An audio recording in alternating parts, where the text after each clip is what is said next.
Bienvenidos al canal de materiales de construcción.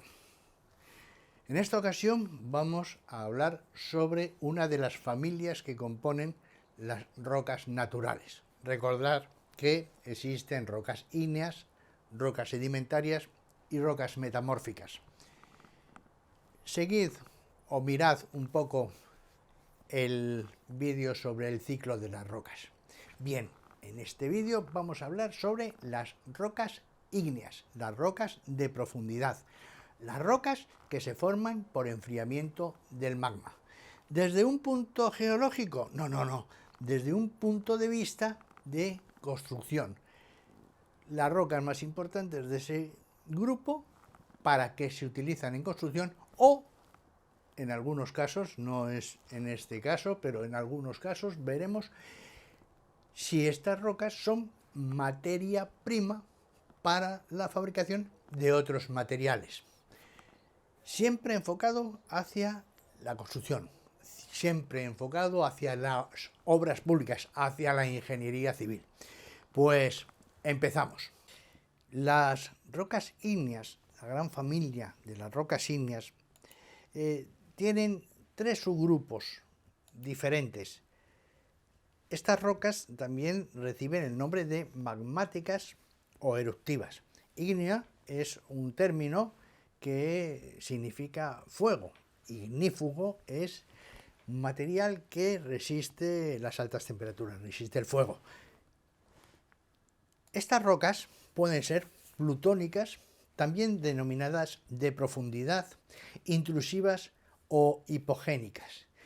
Plutónicas en honor al dios Plutón, de profundidad porque se forman en el interior de la Tierra a gran profundidad, intrusivas porque invaden otras rocas, e hipogénicas también proviene del término interior. Estas rocas son el granito, la sienita, la diorita, el gabbro, el peridoto y la serpentina, aunque algunos autores la serpentina la clasifican dentro de las rocas metamórficas. Nosotros la clasificamos, siempre las hemos clasificado dentro de las rocas plutónicas.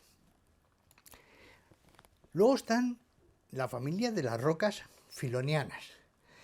Su nombre proviene de que invaden filones entre las grietas de ascensión hacia el exterior de la Tierra. Estas rocas son la aplita, la pegmatita, el pórfido granítico, el pórfido sienítico, el pórfido diorítico.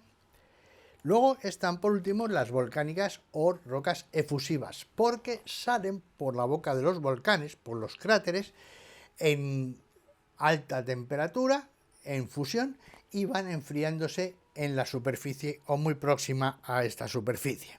Entre ellas tenemos el pórfido cuarzoso, la pumita o piedra pómez, la obsidiana, la traquita, la fenolita y el basalto. ¿Cómo se han formado las rocas plutónicas? Las rocas plutónicas provienen del enfriamiento, consolidación del magma a gran profundidad. Cuando en la fase de solidificación todos los átomos tienen suficiente movilidad porque se va enfriando muy lentamente, forman rocas cristalinas, holocristalinas, características de todas las rocas plutónicas que se han ido enfriando durante miles o millones de años en el interior de la Tierra y han tenido tiempo de formar cristales que se aprecian a simple vista. Esta estructura de rocas es una estructura cristalina granitoidea. Esta es la estructura cristalina. Como veis, los átomos forman una retícula uniforme, ordenada, de todos sus componentes. Para ello ha habido que tener mucho tiempo en que los átomos se vayan distribuyendo y moviendo adecuadamente para colocarse en su sitio adecuado. Si en la fase de solidificación la movilidad de los átomos cesa antes de su total cristalización, existe una masa amorfa o una masa microcristalina salpicada de cristales de mayor tamaño que se denominan fenocristales. Eso dan origen a las rocas hipocristalinas, que son las rocas filonianas. Tienen como característica la estructura porfídica. Estas rocas, a diferencia de las plutónicas, lo que han hecho es ascender en una última fase, cuando estaban enfriándose lentamente y cristalizando, han ascendido por alguna grieta, algún filón, cerca de la superficie, y entonces el enfriamiento ha sido mucho más brusco e impidiendo que se formen cristales. Esta estructura no cristalina es lo que se denomina estructura vítrea, donde en un momento dado, cuando los movimientos de los átomos empiezan a ralentizarse porque empiezan a impedírselo las fuerzas de solidificación, terminan en una posición no ordenada, y es la estructura vítrea, como veis ahí, típica de muchas rocas, como son las filonianas, como son las volcánicas, también como es el vidrio y otros muchos materiales que se han enfriado bruscamente y no ha habido tiempo para formar cristales. Por último están las rocas volcánicas o efusivas, que se solidifican en la superficie terrestre o muy próxima a esa superficie terrestre. Los átomos no se han podido colocar, no tienen movilidad como para formar cristales. La estructura es de estructura vítrea, una roca vítrea, aunque tengan pequeños cristales, pero por supuesto no se aprecian a simple vista. Esos son los tres grupos. Vamos a ver las rocas plutónicas. Hemos dicho que las rocas plutónicas son las que se forman en el interior de la Tierra, a gran profundidad, con gran presión, gran temperatura, y se van solidificando muy lentamente.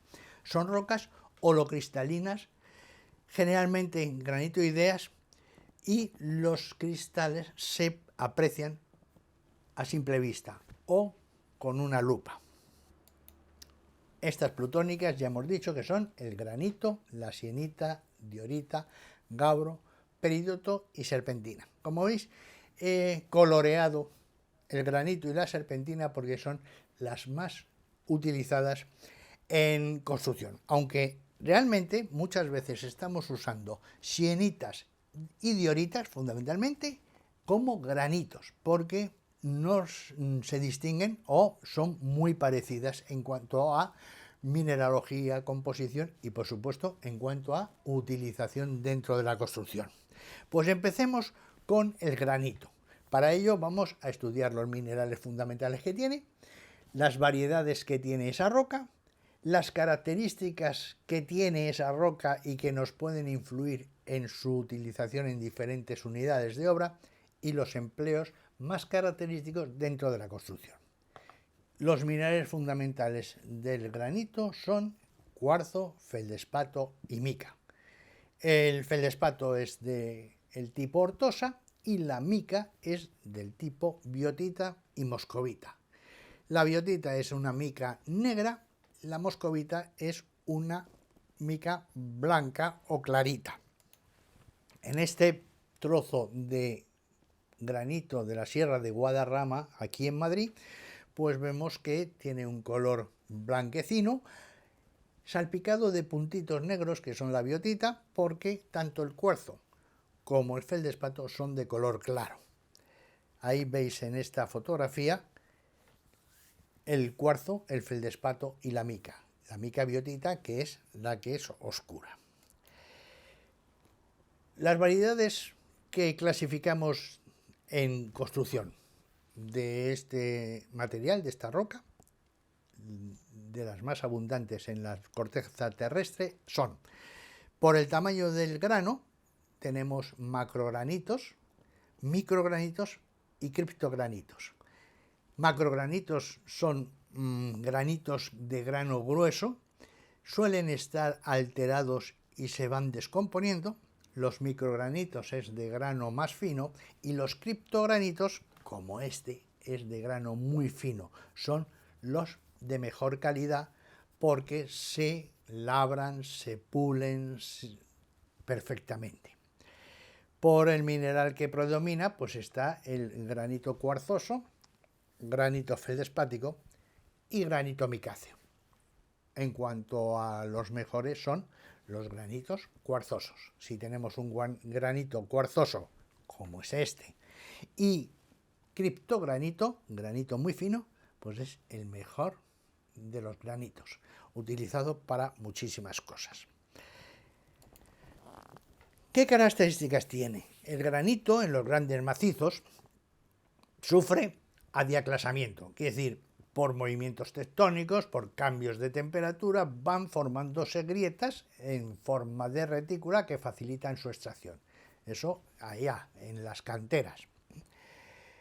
En cuanto a defectos que tiene el granito, pues los granitos suelen tener o pueden tener nódulos que son concentraciones de uno de los minerales, en este caso son concentraciones de mica biotita. Los nódulos son más duros que el resto de la roca que lo rodea. Ahí veis, aquí veis un pilar de la Plaza Mayor de Madrid, donde existe un señor nódulo. Ahí veis un manchurrón, no es una pintada, no es un graffiti, es un nódulo que reciben el nombre de gabarro o negro. Son saltadizos y, lógicamente, si tiene el granito muchos nódulos o muchos gabarros, pues dificultan la labra. Fijaros ahí otro nódulo, otro gabarro de la Plaza Mayor, del granito, y comparado con un lapicero, un portaminas, el tamaño que tiene, es un tamaño considerable. Los granitos micáceos y feldespáticos son más meteorizables que los granitos cuarzosos. La descomposición de estos granitos, sobre todo cuando son macrogranitos, granitos de grano grueso, dejan un residuo en el monte que se llama jabre, que cuando pisa sobre él, sobre esa manta de material o roca descompuesta, suena chisporroteante, y ese jabre, que está formado fundamentalmente por cuarzo, feldespato y mica descompuestos, por descomposición de los feldespatos, da origen a la arcilla caolín, que es la caolinización de los feldespatos. Fijaos que del granito sale la arcilla. De todas las rocas feldespáticas sale la arcilla, por transformación. ¿Para qué se emplea el granito? Para todo. Es una roca que por su abundancia y sus características mecánicas, físicas, etcétera, sirve para todo. Fundamentalmente, pues como balasto, macadam, encachado, áridos en morteros y hormigones, bordillos, pavimentos isolados, piezas de sillería o sillarejo, mampostería, jambas de huecos, dinteles y alféizar, peldaños, aplacados verticales tanto en exteriores como en interiores, encimeras y un largo etcétera. Si alguna de estas denominaciones no la tenéis muy localizada, bueno, pues en YouTube lo podéis ver o en Google, y por supuesto en el vídeo que os dejo ahí arriba sobre la denominación de las piezas de roca natural empleadas en construcción. La serpentina es otra de las rocas Es un silicato magnésico hidratado, ahí tenéis la fórmula, silicato magnésico con agua. Hay dos variedades, la antigorita, que tiene forma hojosa, y el crisotilo, que tiene forma fibrosa. Y dentro del crisotilo, pues tenemos la serpentina noble y la serpentina común. Ahí tenéis una foto de la serpentina, veis que hay unas bandas. Esta banda blanca que veis aquí es como pelillos, no como pelillos, son pelillos, son pelillos. Esto es el asbesto o amianto. Sabéis que el asbesto o amianto es un material que está prohibido, por lo menos en Europa, su utilización, yo creo que en todo el mundo, dado que tiene la característica de resistir a altísimas temperaturas, pero por el contrario es total y absolutamente cancerígeno.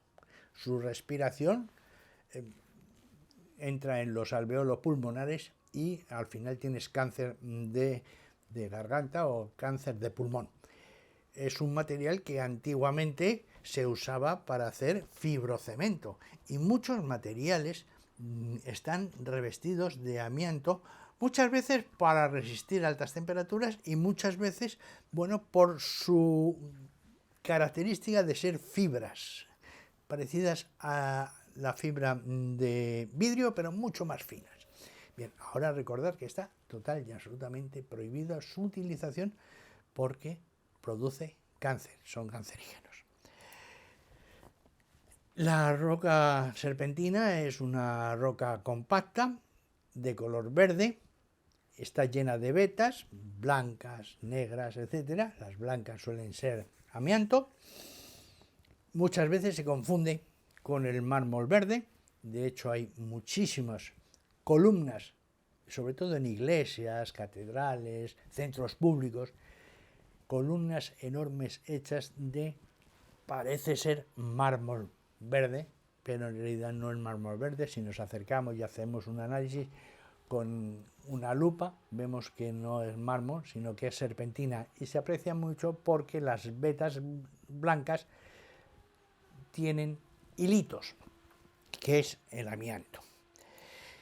Cuando tiene el agua natural de cantera son fácilmente labrables. Cuando se seca esta y pierde su humedad de cantera, se convierten en rocas más duras. Es una roca que es atacada por el ácido clorhídrico y el ácido sulfúrico. El amianto es un material que ya digo que es un subproducto de esta roca y que es un material fibroso que funde a 1500 grados de temperatura. ¿Para qué se usa? La antigorita se utiliza para aplacado en interiores, suelos, paredes, para columnas y en definitiva para decoración. Normalmente en centros públicos, iglesias, bancos, museos, etc. El crisotilo pues se utiliza fundamentalmente para extraer amianto de esta roca.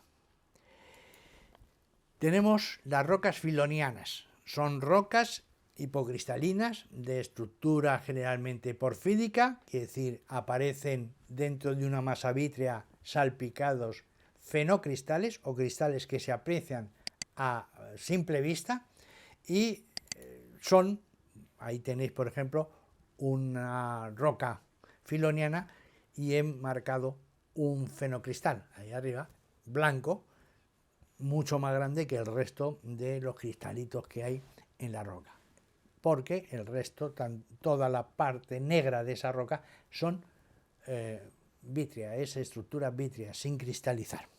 Dentro de estas rocas tenemos la plita, pegmatita y luego los pórfidos, granítico, sienítico y diorítico. ¿Qué podemos decir de estas rocas? Que los minerales que forman los fenocristales son generalmente el pórfido granítico, pues el feldespato y la mica, ¿Por qué? Porque son los primeros en cristalizar. El cuarzo tarda mucho más en cristalizar. Pórfido sienítico, el anfíbol. Pórfido diurítico, el feldespato y el anfíbol. Aplita, el cuarzo y el feldespato. Y la pegamatita, la mica. Estas rocas se utilizan exactamente igual que las rocas homónimas plutónicas. Es decir, el pórfido granítico se utiliza en sustitución del granito, el sienítico en sustitución de la sienita, etc. Muchas veces estamos utilizando estas rocas filonianas en vez de las rocas plutónicas sin apenas darnos cuenta. Las propiedades, consecuentemente, y los usos de estas rocas son parecidos o similares a las rocas plutónicas. Y luego están las rocas volcánicas o efusivas. Son rocas de estructura vítrea generalmente, aunque pueden tener algún fenocristal. Estas rocas son el pórfido cuarzoso, la riolita, también llamada liparita, la traquita, la fenolita y el basalto. De estas rocas vamos a ver algunas, las que estaban coloreadas. La riolita o liparita es una roca volcánica formada fundamentalmente por cuarzo y mica. Existen dos variedades totalmente diferentes. La obsidiana, llamado vidrio volcánico, que tiene fractura concoidea, y la tenéis ahí, la que está en color negro, y la pumita o piedra pómez, es una roca muy porosa, brillo sedoso, con densidad muy baja, ya que flota. La obsidiana tiene bordes cortantes y es muy compacta. De hecho, en la antigüedad, los mayas y todos estos pueblos primitivos usaban la obsidiana para hacer el filo de los cuchillos de sacrificio. La pumita es es muy porosa, es abrasiva cuando está desmenuzada y su densidad es menor que 1 porque flota en el agua. ¿Para qué se emplean? Pues la obsidiana, dadas sus características de dureza, resistencia, etcétera, pues como macadam, balasto, encachados y árido. Lógicamente se utilizará en las zonas volcánicas de la Tierra. Por ejemplo, en Tenerife, no aquí en Madrid, que no tenemos obsidiana. La pumita, dadas sus características, se utiliza como aislante térmico y acústico, como abrasivo, una vez molido, y como árido ligero, tanto arena como gravas, pero fundamentalmente gravas. El basalto. El basalto está formado por piroxeno, olivino, augita, feldespato plagioclasa, cuarzo y magnetita. Esta roca, al ser una roca volcánica, ha formado los cuellos de los volcanes, de tal manera que cuando un volcán se enfría y tapona el cráter, dentro de ese taponamiento están las formaciones basálticas. Formaciones que, cuando la erosión va produciéndose al cabo del tiempo, va eliminando toda la cobertura de roca más floja, más blanda, que la rodea, y quedan unas estructuras basálticas en formas muy geométricas. Como veis ahí, son columnares o bien en forma de polígonos pentagonales, hexagonales, que parece que están talladas por la mano del hombre. Sin embargo, no es así, y son famosas en todo el mundo. Estas que veis ahí son unas formaciones columnares que hay en la provincia de Gerona, aquí en España. ¿Qué características tiene esta roca? Pues es una roca con estructura porfídica, suele tener fenocristales de olivino o feldespato, Ahí tenéis una fotografía de un trozo de basalto con un fenocristal bien hermoso de olivino, de color verde. Veis que es una roca, bueno, con poco brillo, con un color pues muy grisáceo, no dice casi nada, pero bueno. Tiene fractura concoidea, que es decir, es una roca muy dura y es muy pesada, muy poco porosa. ¿Para qué se emplea el basalto? Para sillares. Ahí en esa fotografía que tenéis ahí arriba es un sillar que hace de banco para sentarse tranquilamente a disfrutar de los jardines en el Museo del Traje de Madrid, en la ciudad universitaria. Para adoquines, dada su resistencia y su dureza. Para pavimentos, hay zonas de Madrid en el casco antiguo que el pavimento está hecho con baldosas de basalto. Para macadam, balasto, encachados y áridos en general. Áridos de machaqueo, fundamentalmente grava. Bien, habéis visto que hemos dado un repaso no muy exhaustivo de estas rocas, las rocas plutónicas. ¿Y qué hemos aprendido? Pues la diferencia entre una estructura cristalina y una estructura vítrea, que son fundamentales en geología, los usos de una serie de rocas muy abundantes y profusamente utilizadas dentro de la construcción, aunque cada vez se utiliza menos material natural por cuestiones ecológicas. ¿Que hay mucho más? Por supuesto que hay mucho más. Tened en cuenta que hay una carrera universitaria que es geológicas, ingeniero geólogo, etcétera, donde ahí sí que hacen un estudio pormenorizado de todo lo que son las rocas y el entorno geológico de la Tierra. Pero bueno, con lo que hemos visto nos ha dado una idea para distinguir, o por lo menos que cuando nos enseñen una roca como esta y nos pregunten que qué es, no digamos una piedra, sino que podamos decir que es un granito o una serpentina o un basalto o cualquier otra roca. Por supuesto, dentro de las más utilizadas y más usuales. Os espero en el próximo vídeo, que lógicamente y para seguir cronológicamente con los temas, vamos a hablar sobre las rocas sedimentarias. Ahí hay mucha tela que cortar, porque no solo son rocas que se utilizan como material de construcción, sino que fundamentalmente casi toda la base de materia prima procedente de las rocas proviene de rocas sedimentarias. Así que no lo perdáis, que va a ser muy interesante. Y eso, no faltéis, que paso lista.